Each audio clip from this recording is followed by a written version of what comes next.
एक बार महाकवि कालिदास जी एक गांव से गुजर रहे थे, यात्रा पे थे, तो प्यास लगी उन्होंने, तो उन्होंने घर का दरवाजा खटखटाया, तो उसमें से एक बुजुर्ग महिला निकली।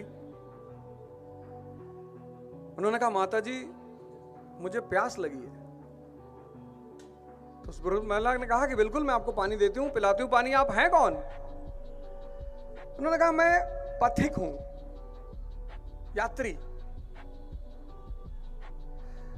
तो बुजुर्ग महिला मुस्कुराई, उसने कहा, यात्री? यात्री दुनिया में सिर्फ दो हैं जो दिन रात चलते रहते हैं, एक सूर्य और एक चंद्रमा। तुम दिन रात चलते हो तो तुम यात्री तो हो नहीं। बोले, माता जी मैं मेहमान हूं। बोले, मेहमान? मेहमान भी दो ही लोग हैं, एक धन और एक जवानी।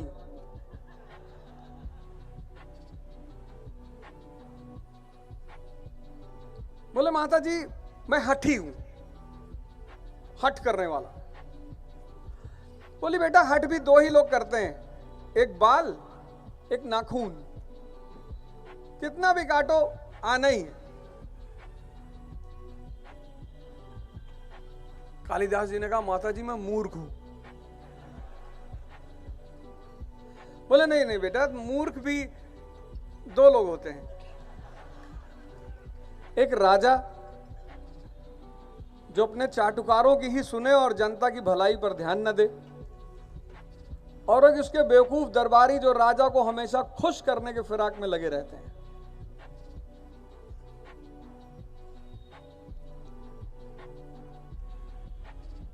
कालिदास जी ने कहा, माता जी मैं कुछ भी नहीं हूं।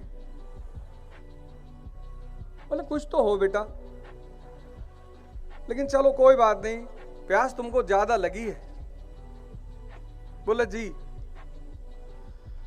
बोले, आज के बाद एक बात याद रखना कि जब तुमसे जो सवाल किया जाए, जब मैंने तुमसे पूछा कि तुम कौन हो, तो तुम्हें कहना था ये मैं प्यासा हूं, प्यास लगी है।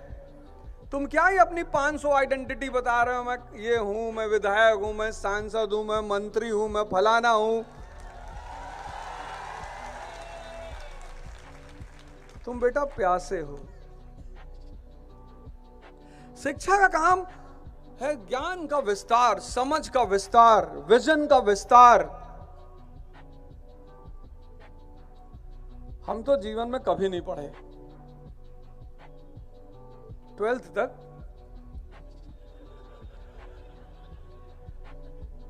और सबसे बड़ा योगदान रहा मेरे पिताजी को, हमसे बार बार कहते थे, बेटा पढ़ के कोई राजा नहीं होता। तो हमें कभी कभी लगता था कि यार ये कैसे पिताजी हैं यार, क्योंकि मैं बाकी लोगों को देखता था अपने बच्चों को मारते हुए, कोई आईटी की तैयारी कर रहा है, कोई पीएमटी कर रहा है, पढ़े जा रहे हैं, डॉक्टर बनेंगे। मैं कहता था फिर क्या करोगे? मेरे पिताजी ने मुझे मारा नहीं कभी, और पढ़ाई के लिए तो बिल्कुल नहीं मारा। उसका फायदा यह रहा कि जब मेरा पढ़ने का मन लगा, जब मुझे समझ में आया कि पढ़ाई होती क्या है। आज मैं यूपीएससी के स्टूडेंट्स को पढ़ाता हूं, लगभग पूरे भारत के स्टूडेंट्स मुझसे मिलते हैं, और एक से एक स्टूडेंट्स। और इस देश का जो युवा है उसकी क्षमता में तो कमी है ही नहीं। अब तुम लोग यहां चिल्ला रहे हो, कानपुर तक आवाज जा रही होगी।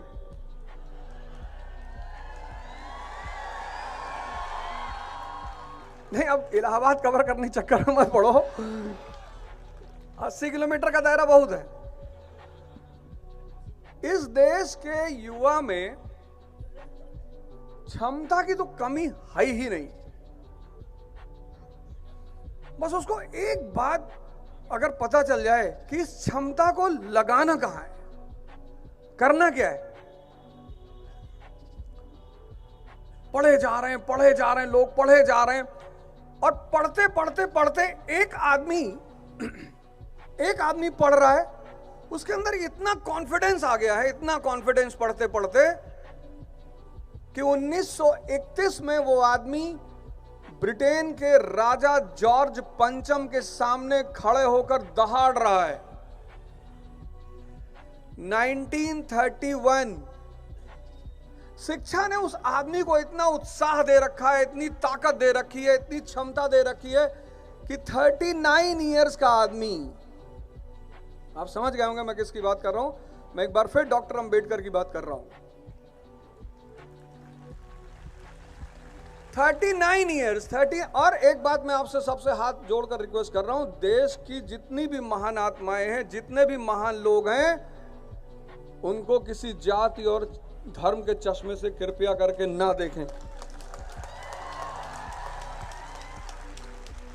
अगर आपने ऐसा किया ना तो आप बहुत सारी चीजों से वंचित। मैं आपको शिक्षा की ताकत बता रहा हूं कि एक आप हैं जो बोलने से घबरा रहे हैं, किसी से बात करने से घबरा रहे हैं।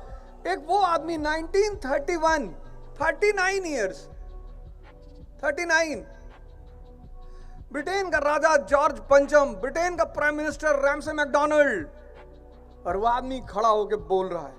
ये कहां से आई हिम्मत? एजुकेशन से। फिर उस आदमी ने एक स्टेटमेंट दिया, बड़ा प्यारा, बहुत जगह मैं तो लगातार उसको रिपीट, मैं कहीं जाता हूं उस स्टेटमेंट को एक बार जरूर बोलता हूं। शिक्षा शेरनी का दूध है, जो पिएगा वो दहाड़ेगा।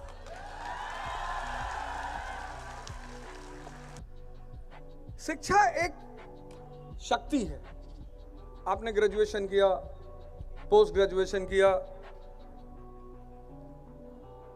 10th किया, 12th किया, 15 16 साल लोगों ने पढ़ाई की। मैं पिछली बार आईएएस के इंटरव्यू बोर्ड में था, मतलब जो कोचिंग्स लेती हैं यूपीएससी ढोलपुर हाउस में नहीं, तो कोचिंग जो मॉक इंटरव्यू लेती है उसमें एक बोर्ड में था। तो एक साहब शायद मंदिर से आए थे और तिलक लगाए हुए थे। तो मैंने उनसे कहा कि मंदिर से आ रहे हैं? बोले हाँ जी जी। मैंने कहाँ गए थे? बोले साहब वो हनुमान जी के मंदिर गए थे। अरे मैंने, तो मैंने कहा कि कब से पढ़ रहे हैं हनुमान चालीसा? बोले सर 10 साल तो हो गए। तुमने कहा अच्छा ये बताइए कि हनुमान चालीसा क्या बनाने का वादा करती है कि अगर आप उसे पढ़ेंगे तो वो आपको ये बना देगी? तो बोले कि बनाने का तो वादा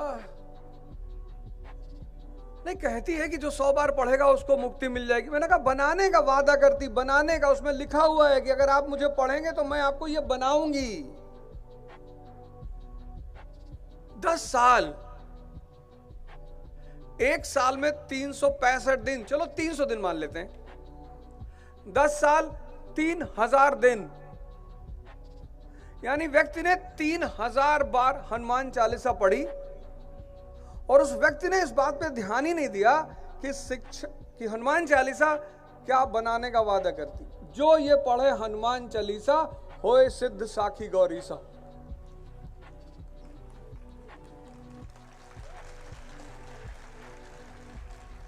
शिक्षा रटने के लिए नहीं है।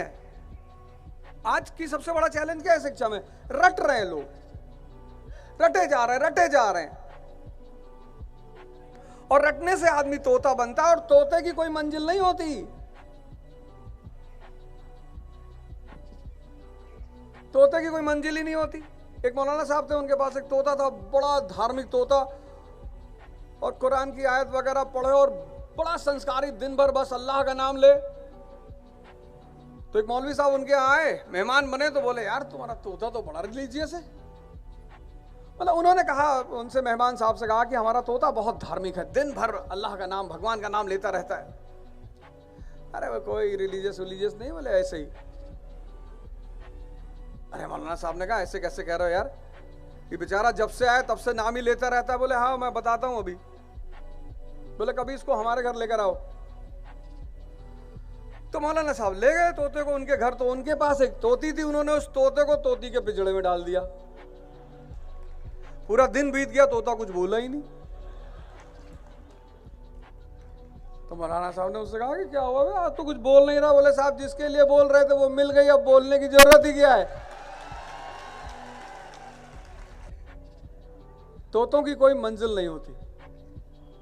शिक्षा अगर तुम्हें शक्ति ना दे, शिक्षा अगर तुम्हारे अंदर सेवा का भाव ना पैदा करे, शिक्षा अगर तुम्हें डिसिप्लिन अभी हमारा पुलिस प्रशासन यहां बैठा है और सब यहां शिक्षित बैठे हैं।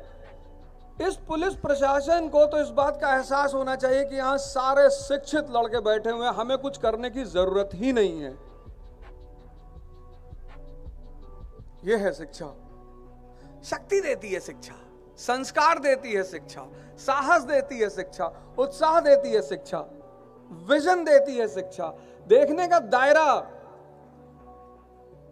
कलाम साहब, एपीजे कलाम अखबार बांटते बांटते भारत के प्रेसिडेंट हो गए। कितनी बड़ी घटना है। हमारा अखबार वाला जब वो प्रेसिडेंट बने तो मिठाई का डिब्बा लेकर आया। हमने क्या हुआ, बड़े खुश नजर आ रहे हो? कह रहे भैया आज बड़ा खुशी का दिन है। हमने कहा अच्छा, घर में कुछ फंक्शन वंक्शन, लड़का वड़का हुआ? कहा नहीं भैया, कलाम साहब प्रेसिडेंट बन गए।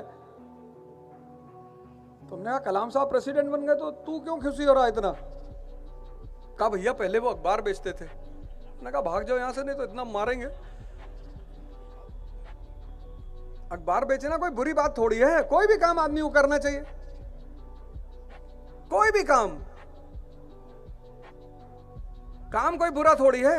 लेकिन काम का करना और उद्देश्य और महत्वाकांक्षा रखना, वो दोनों अलग बातें हैं।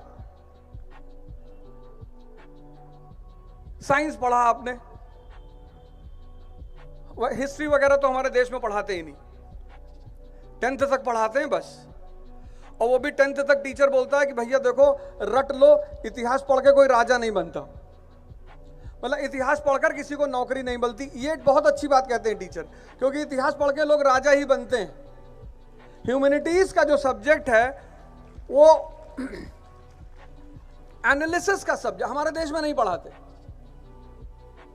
10th तक सबको डॉक्टर बनना है, सबको इंजीनियर बनना है, सबको 10th तक क्लियर हो जाता है कुछ ना कुछ बनना है, बस इसीलिए वो पढ़ते हैं।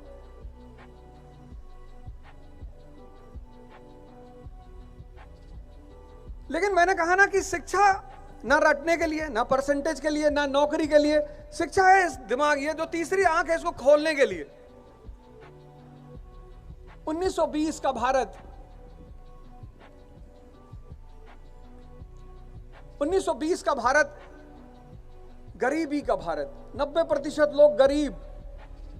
1920 का भारत राष्ट्र है ही नहीं। 1920 का भारत 90% लोग अशिक्षित। अब इमेजिन करना, सिर्फ सुनना मत, उसको इमेजिन करो। 1920 का भारत 90% अशिक्षित, 90% गरीब, भारत राष्ट्र है ही नहीं। और उस परिस्थिति में एक आदमी यहां जन आंदोलन चलाने जा रहा है। आज 90% शिक्षित हैं, कम से कम 60% के पास पैसा है, और भारत एक राष्ट्र है। आज जन आंदोलन करना एक चुनौती है। 1920 और उस 1920 के भारत में एक महात्मा, जिसको हम महात्मा गांधी कहते हैं, उन्होंने असहयोग आंदोलन चलाया और हजारों लोग सड़क पर चलने लगे। ब्रिटिश पार्लियामेंट ने पत्र लिखा भारत के वाइसरॉय को कि ये क्या हो रहा है, ये कहां से आ रहे हैं लोग। अरे बोले साहब, पता नहीं कैसा दिमाग है साहब इस आदमी का।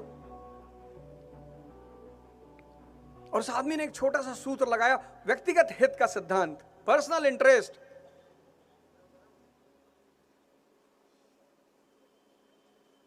पंजाब का आदमी अपने मुद्दे पे लड़ेगा, अकाली मुद्दा। यूपी का आदमी अपने मुद्दे पे लड़ेगा, एका आंदोलन। असम का आदमी कुली सत्याग्रह। सब अपने अपने मुद्दे पे लड़ेंगे, लेकिन मंच कौन सा होगा? राष्ट्रीय। ये समझ है, तभी तो वो गाना बना, दे दी हमें आजादी बिना खड़ग बिना ढाल। क्या बात।